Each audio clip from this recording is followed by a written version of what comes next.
Hello, Kilukkam വ്ളോഗിൻ്റെ പുതിയൊരു വീഡിയോയിലേക്ക് സ്വാഗതം. എനിക്കൊരു മൈക്കില്ലാത്തതിൻ്റെ പ്രശ്നം നല്ലതുപോലെ ഉണ്ടെന്ന് എനിക്കറിയാം. താമസിക്കാതെ തന്നെ ഞാനൊരു പുതിയ മൈക്ക് വാങ്ങിക്കുന്നതാണ്. സാറ് കണ്ടില്ലേ, രാവിലെ കഠിനാധ്വാനത്തിലാണ്. ഇന്നലെ ഞങ്ങൾ ആ വെള്ളക്കെട്ടിൽ കൂടെ നടന്ന സ്ഥലമാണ്.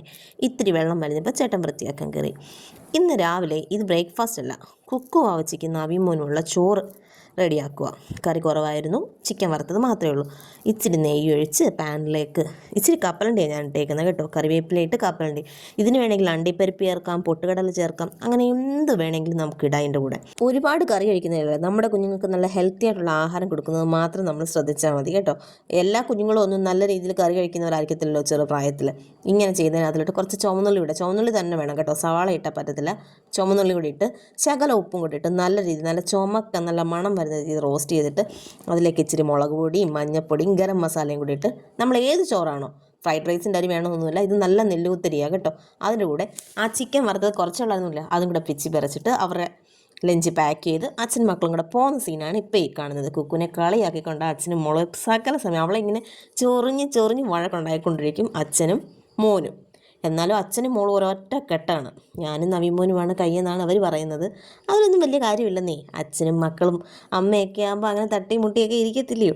ഇവർ പോയി കഴിഞ്ഞ് ഞങ്ങൾ ചിക്കൻ കറി വെക്കാനായിട്ട് കയറി. ഇന്നലെ മീനില്ലാത്തതുകൊണ്ട് ചേട്ടൻ ചിക്കൻ വാങ്ങിക്കൊണ്ട് വന്നായിരുന്നു. അപ്പോൾ ചിക്കൻ കറി സാധാരണ എല്ലാവരും വെക്കുന്ന പോലെ തന്നെ സവാള, ഇഞ്ചി വെളുത്തുള്ളി പേസ്റ്റ്, കറിവേപ്പില, പൊടികളായ മുളക് പൊടി, മല്ലിപ്പൊടി, മഞ്ഞൾപ്പൊടി, കുരുമുളക് പൊടി, മസാലപ്പൊടി. ഞാൻ പൊടിക്കുന്ന മസാല എപ്പോഴും ചേർക്കാറേ. പിന്നെ ഞാൻ ഈ ഒരു സ്പെഷ്യലായിട്ട് എടുക്കുന്ന മസാലയും കൂടെ നമ്മൾ എണ്ണയ്ക്കകത്തിലോട്ടിട്ടൊന്ന് മൂപ്പിക്കും. പിന്നെ ഇതൊന്ന് മാഗ്നേറ്റ് ചെയ്ത് വെക്കണ്ടായോ. അതിന് വേണ്ടി ഉപ്പ് പൊടിയും കുരുമുളക് പൊടിയും മഞ്ഞൾപ്പൊടിയും ഇച്ചിരി ഇഞ്ചിയും വെളുത്തുള്ളിയും ചതച്ചതും ഇച്ചിരി കറിവേപ്പിലയും ശക്കലം തൈരും കൂടെ ഒഴിച്ച് നല്ല രീതിയിൽ നിന്ന് ഞെരടി വെക്കണം. ഞാൻ തൈര് ഒഴിച്ചത് കാണിച്ചില്ല നിങ്ങളെ കേട്ടോ. ഞാൻ തൈര് ഒഴിച്ചിട്ടുണ്ട്, തൈരും കൂടെ ഒഴിച്ച് കാണിക്കുന്നുണ്ട്. തൈരും കൂടെ ഒഴിച്ച് നല്ല രീതിയിൽ ഞെരടി ഒരു 10-15 മിനിറ്റെങ്കിലും വെക്കണം. അപ്പോഴേക്കും നമ്മുടെ ചിക്കൻ നല്ല സോഫ്റ്റ് ആയിരിക്കും വേകുമ്പോൾ. പിന്നെ നമ്മുടെ ചട്ടിയിലേക്ക് ആ മസാലയൊക്കെ ഇട്ടൊന്ന് മൂത്ത് വരുമ്പോഴത്തേക്ക് ഇഞ്ചി വെളുത്തുള്ളി പേസ്റ്റ് ഇടുന്നു, പിന്നീട് സവാള ഇടുന്നു, അത് വഴലാൻ വേണ്ടി കാത്തിരിക്കുന്നു. ഞാൻ ഈ ചെയ്യുന്നത് നമ്മുടെ നാടൻ ചിക്കൻ കറിയാണ് കേട്ടോ. ഇതല്ലാതെ നമുക്ക് മല്ലി വെച്ചുള്ള കറി വെക്കാം, സ്റ്റൂ വെക്കാം, പിന്നെ ഒരുപാട് രീതിയിൽ വെക്കാമല്ലോ ചിക്കൻ. നമുക്ക് എന്താ ചെയ്യാൻ പറ്റാത്ത ചിക്കൻ കൊണ്ടല്ലേ. കുഞ്ഞുങ്ങൾക്കൊക്കെ ഒരുപാട് ഇഷ്ടമുള്ളല്ലേ. ഇങ്ങനെ ഒന്ന് വെന്ത് വാടി വന്നു കഴിയുമ്പോഴാണ് നമ്മൾ ആ തക്കാളിക്കായും പച്ചമുളകും ഒക്കെ ഇടുന്നത്. അത് ഇതിനിടയ്ക്കൊക്കെ നടന്നു കേട്ടോ. എൻ്റെ ശബ്ദത്തിനിടയിൽ അത് ശ്രദ്ധിച്ച് കാണത്തില്ല നിങ്ങളല്ലേ. പിന്നെ ഞാൻ എപ്പോഴും പറഞ്ഞല്ലോ, ബീഫ് കറി വെച്ചപ്പോഴും പറഞ്ഞു, ഞാൻ പൊടികളെല്ലാം പ്രത്യേകമായിട്ടൊന്ന് മൂപ്പിച്ചിട്ടാണ് ഇതിലേക്ക് ഇടുന്നത്. അല്ലെങ്കിൽ എനിക്ക് എന്താ പറയണ്ടേ, അതിൻ്റെ ആ ഒരു മൂപ്പ് അങ്ങോട്ട് കറക്റ്റ് ആവത്തില്ല. അതും കൂടി ഇട്ട് പുരട്ടി കഴിയുമ്പോഴത്തേക്ക് നമ്മുടെ മാഗ്നേറ്റ് ചെയ്ത് വെച്ചിരുന്ന ചിക്കൻ ഇതിലേക്ക് ഇങ്ങോട്ട് കൊട്ടി കൊടുത്ത് ഇച്ചിരി നേരം അടച്ച് വെച്ച് കഴിയുമ്പോഴത്തേക്ക് അതിൽ നിന്ന് അതിൻ്റെ ഈർപ്പമയങ്ങളൊക്കെ അങ്ങോട്ട് ഇറങ്ങാൻ തുടങ്ങും. പക്ഷേ ഇവിടെ ഗ്രേവി വേണ്ടതിനാൽ ഞാൻ ഇത്തിരി ചൂടുവെള്ളം അതിലേക്ക് ഒഴിച്ചു കൊടുക്കുന്നുണ്ട് കേട്ടോ. ചിക്കൻ പെരട്ട് രൂപത്തിൽ മതിയെന്നുണ്ടെങ്കിൽ ചിക്കനിൽ നിന്ന് ഇറങ്ങുന്ന വെള്ളം മാത്രം മതി. അങ്ങനെ നമ്മുടെ സ്വാദിഷ്ടമായ ചിക്കൻ കറി റെഡിയാക്കി വെച്ചിട്ട് ഞാൻ കടയിലേക്ക് പോയി. കടയിൽ നിന്ന് വൈകിട്ട് വന്നപ്പോൾ ഞാൻ ഒരു ഐറ്റം വാങ്ങിക്കൊണ്ടാണ് വന്നത്. അതായത് നമ്മുടെ മരച്ചീനിക്കിപ്പം വിലക്കുറവാടോ. 4 കിലോ 100 രൂപ. ഞാനൊരു 50 രൂപയ്ക്കേ വാങ്ങിയുള്ളൂ. അല്ല, ഇവിടെ കിടന്ന് ചീത്തയായി പോകത്തില്ലയോ. അത് കണ്ടപ്പോൾ എനിക്കൊരു ഭൂതി. എന്താണോ, ഇച്ചിരി ചീനി പുഴുങ്ങി തിന്നാലോ എന്നൊരു തോന്നൽ. 5-6 നല്ല കാന്താരിമുളകും ഇരിപ്പുണ്ട്. ആ കാന്താരിമുളകും ഇന്നലെ വറുത്ത ഉണക്കമീനും ഒക്കെ ഉണ്ട്. ഇതാ പറഞ്ഞ മാത്രയിൽ ചീനി തിളച്ചു, അതിലേക്ക് ഉപ്പിട്ടു. പിന്നെ നമ്മുടെ ടേസ്റ്റ് ബഡ്സിനെ ഉണർത്തുന്ന കാന്താരി ചമ്മന്തി അങ്ങോട്ട് കസറി. അങ്ങനെ ഇരുന്നപ്പോഴാണ് ഞാൻ വിചാരിച്ചത് നിങ്ങളെ കണ്ടുകൊണ്ടൊരു വീഡിയോ ചെയ്യാമെന്ന്. അങ്ങനെ എന്നെക്കൊണ്ട് പറ്റുന്ന പോലെ ട്രൈപ്പോഡൊക്കെ സെറ്റ് ചെയ്ത് ഞാനിങ്ങനെ എത്തി. ഹലോ, ഞാൻ വന്നു കേട്ടോ. കപ്പ ഒഴുകാൻ വെച്ചു. പിന്നെ നല്ല മുളക് ചമ്മന്തി അരച്ച് കാന്താരി ഒക്കെ ഇട്ടുള്ള നല്ല അടിപൊളി മുളക് ചമ്മന്തി. നമ്മുടെ അയ്യത്തെ കാന്താരി തന്നെയാണേ. കപ്പ വേകാറായി, നമുക്കൊന്ന് ഊറ്റാം. കപ്പ ഊറ്റി നോക്കാം. നല്ല അടിപൊളിയായിട്ട് വന്നിട്ടുണ്ടേ. ഇങ്ങനെ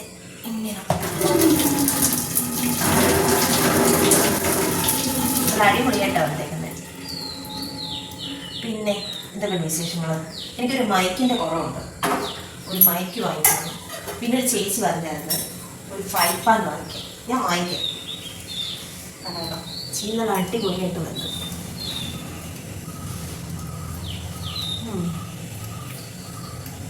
നന്നായിട്ട് വന്നു ചെയ്യും. കാന്താരിമുളക് കൂടെ തൊട്ടാകുമ്പോൾ സൂപ്പറായിരിക്കും. ഞാനിത് തിന്നുമ്പോൾ നിങ്ങൾക്കൂടെ കൊതി വരണമെങ്കിൽ ആ ഒരു രീതിയിൽ ഇതിനെ ഒന്ന് സെറ്റ് ചെയ്തെടുക്കണ്ടായോ. പിന്നെ ഒന്നും നോക്കിയില്ല മക്കളെ, തൊടിയിലേക്ക് അങ്ങ് ഇറങ്ങി ഒരു തൂസനില അങ്ങോട്ട് വെട്ടി. പിന്നെ അതിലേക്ക് നമ്മുടെ കപ്പ പുഴുങ്ങിയത് അങ്ങോട്ട് കൊട്ടിയിട്ടു. അതിലേക്ക് മുളകും ചമ്മന്തിയും പിന്നെ നമ്മുടെ എന്താ പറയണ്ടേ ഉണക്കമീനൊക്കെ കൂടെ കൊണ്ടുവച്ചിട്ട് ഡൈനിങ് ടേബിളെ വെച്ചിരിക്കുക കേട്ടോ. ഞാൻ നമ്മുടെ വിജയത്തെ നോക്കിയിരിക്കുക. വിജയം നീരാട്ടിന് പോയിരിക്കുക. കുളിയൊക്കെ കഴിഞ്ഞ് പതുക്കെ ഇറങ്ങി വരട്ടെ. പോയിട്ടുണ്ട്, ഇപ്പം തന്നെ വരും ആൾ. അമ്മയ്ക്ക് കൊടുക്കാതെ ഞാൻ ഒന്നും കഴിക്കാറില്ല കേട്ടോ. മക്കളും അങ്ങനെ തന്നെ. നേരത്തെ അച്ഛനായിരുന്നു ഞാൻ വെക്കുന്ന കറികളുടെ ഉപ്പൊക്കെ നോക്കുക. പക്ഷേ ഞങ്ങൾ നല്ല ടോമാഞ്ചറി കോംബോ ആയിരുന്നു കേട്ടോ. ഒരുപാട് വഴക്കിട്ടിട്ടുണ്ട്. പക്ഷേ പുള്ളിയുടെ നഷ്ടം എന്ന് പറയുന്നത് നികത്താൻ പറ്റാത്ത, എനിക്കിപ്പോഴും ഫീൽ ചെയ്യാറുണ്ട് ചില സമയത്തൊക്കെ. അച്ഛനുണ്ടായിരുന്നെങ്കിൽ എന്ന് തോന്നിയിട്ടുണ്ട് ചിലപ്പോഴൊക്കെ. അമ്മ വീഡിയോ എടുക്കുക ഇങ്ങോട്ട് വിളിക്കുന്ന അമ്മയ്ക്ക് ഭയങ്കര നാണക്കേടാ. എന്നും എന്നെ എന്തുവാടി ഈ വീഡിയോയിൽ കാണിക്കാനെന്ന്. ഞാൻ പറഞ്ഞു എന്തായാലും പൊന്നു മോളെ, ഞാൻ സിനിമയിൽ ഇങ്ങനെ എടുത്തു, അതുകൊണ്ട് മോള് വന്ന് ഇവിടെ മര്യാദയ്ക്ക് ഇരുന്ന് കഴിക്കാൻ പറഞ്ഞ് അറസ്റ്റ് ചെയ്തിരുത്തി കഴിപ്പിക്കുക കേട്ടോ. ഞങ്ങൾ രണ്ടും കൂടെ അത് മൊത്തം കഴിച്ചു തീർക്കില്ല എന്നാണ് വിചാരിച്ചത്. പക്ഷേ നമ്മുടെ ചിന്ത വിഫലമായി എന്നുള്ളതാണ് സത്യം. ആ ഉണക്കമീൻ്റെ രുചിയും ആ കാന്താരി ചമ്മന്തിയുടെ രുചിയൊക്കെ നമ്മുടെ നാവിലേക്ക് ഇങ്ങനെ ചെല്ലും തോറും പിന്നെയും നമ്മൾ അതിലേക്ക് വീണുകൊണ്ടേ ഇരിക്കത്തില്ലേ. അതിനിടയിൽ ഞങ്ങൾ കഥയും കാര്യങ്ങളും ഒക്കെ പറയുന്നുണ്ട്. പിന്നെ എന്താ പറയണ്ടേ, അമ്മയ്ക്ക് എന്തോ ഇന്ന് ഭയങ്കര ക്ഷീണമായിരുന്നു. അത് ആ മുഖത്തറിയാനില്ലേ. നമ്മുടെ തുടരും സിനിമയ്ക്കകത്ത് ജോസാർ പറയത്തില്ലയോ, നിൻ്റെ വഴി എൻ്റെ വഴി എന്നൊന്നുമില്ലെന്ന്. അതുപോലെ എനിക്ക് എൻ്റെ അമ്മ ഏട്ടൻ്റെ അമ്മ അങ്ങനെയൊന്നുമില്ല. അമ്മമാർ രണ്ടും എനിക്ക് ഒരുപോലെ. അവർ രണ്ടുപേരും നല്ല സ്നേഹനിധികളുമാണ്. പിന്നെ ഈ ഉണക്കമീൻ പൊക്കിയെടുത്ത് കാണിച്ചില്ലേ, അത് ഞാൻ ഉണ്ടാക്കിയ ഉണക്കമീനാണെന്നാണ് ഇപ്പോൾ അഭിമാനത്തെ അവിടെ നിന്ന് പറയുന്നത്. അതെങ്ങനെയാണ് ചെയ്യുന്നതെന്നുള്ളത് വീഡിയോ ഞാൻ ചെയ്യാം. കാരണം ഇപ്പോൾ നമുക്ക് അങ്ങനത്തെ മീനുകളൊന്നും കിട്ടുന്നില്ലല്ലോ. അങ്ങനത്തെ മീൻ കിട്ടുമ്പം തീർച്ചയായിട്ടും ഞാനൊരു വീഡിയോ ആയിട്ട് ഇടുന്നതാണ്. എല്ലാ വീട്ടമ്മമാരും ട്രൈ ചെയ്ത് നോക്കണം ഇത്. കാരണം എന്ന് പറഞ്ഞാൽ നമ്മൾ എന്തുമാത്രം വൃത്തികെട്ട സ്ഥലത്തൊക്കെ ഇട്ട് ഉണക്കി വരുന്ന ഉണക്കമീനാണ് നമ്മൾ ഉപയോഗിക്കുന്നതെന്നറിയാവോ. അത് നമ്മൾ മനസ്സിലാക്കണം. നമ്മുടെ കുഞ്ഞുങ്ങൾക്കും നമ്മൾ അത് തന്നെയല്ലയോ കൊടുക്കുന്നത്. അതിൽ നിന്നൊക്കെ ഒന്ന് ഒഴിഞ്ഞ് വളരെ വൃത്തിയായിട്ട് നമുക്ക് നമ്മുടെ ഉണക്കമീൻ ചെയ്തെടുക്കാൻ പറ്റും. ലാസ്റ്റ് ഉണ്ടല്ലോ, ആ വാഴയില കണ്ട് നിങ്ങൾ ഞെട്ടും. എൻ്റെ ചാനൽ ഇഷ്ടപ്പെട്ടാൽ ലൈക്ക് ചെയ്യാനും ഷെയർ ചെയ്യാനും സബ്സ്ക്രൈബ് ചെയ്യാനും ഒക്കെ മറക്കല്ലേ. ബൈ.